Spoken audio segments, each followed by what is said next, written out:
The Girl from Plainville EPS talks about bringing Glee into the Hulu series as a tool to explore Michelle's C. When the story of Michelle Carter's 2014 texting suicide case hit the came into the national spotlight, nearly every aspect of her personal life came under a microscope, including her fascination with the Fox hit musical series Glee. For The Girl from Plainville, Hulu's dramatic treatment of the suicide case, getting the rights to feature Glee was vital to digging deeper into Michelle Carter's personality and the chain of events that ultimately led to the death of Conrad Roy. The series executive producers said during a TCA panel on Tuesday, "So much of the show is about loneliness and isolation. And for every character involved, something that Glee did that I think was so interesting was make people who were lonely feel included. That was really bittersweet to explore for Michelle's character. This idea of inclusion through this show when she couldn't do it in real life," said executive producer and writer Liz Hannah. "We have to thank Hulu again. It was really amazing to be able to allow us to use Glee as a tool to explore that." Related story. Joe Al went on if he's had conversations with Taylor Swift about open relationships,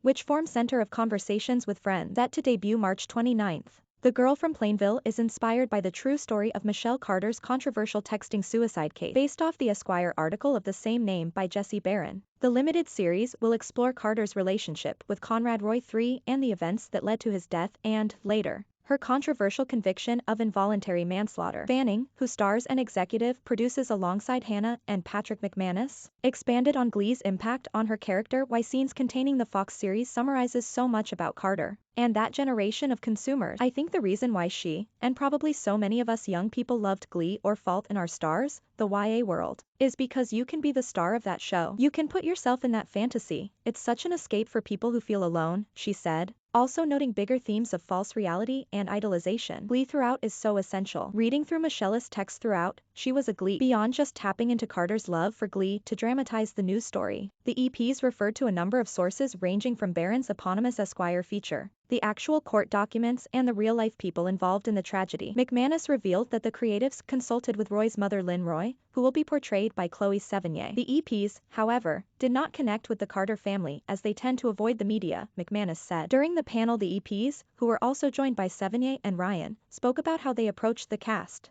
starting production with Fanning 2 weeks after she finished The Great Season 2, and more. The Girl from Plainville also features Kai Lennox, Cara Buono, Norbert Leo Butts, and more. Hannah and McManus serve as co-showrunners. The executive produce alongside Fanning and Echo Lake's Brittany Cahan Ward. Consulting producers include Barron and Aaron Lee Carr. Kelly Funk will oversee for McManus Littleton Road production. The series hails from UCP, a division of Universal Studio Group. Emmy-winning screenwriter and director Lisa Kolodenko, Zetna Fuentes, Pippa Bianco, and Hannah will direct. Watch a teaser for the series above.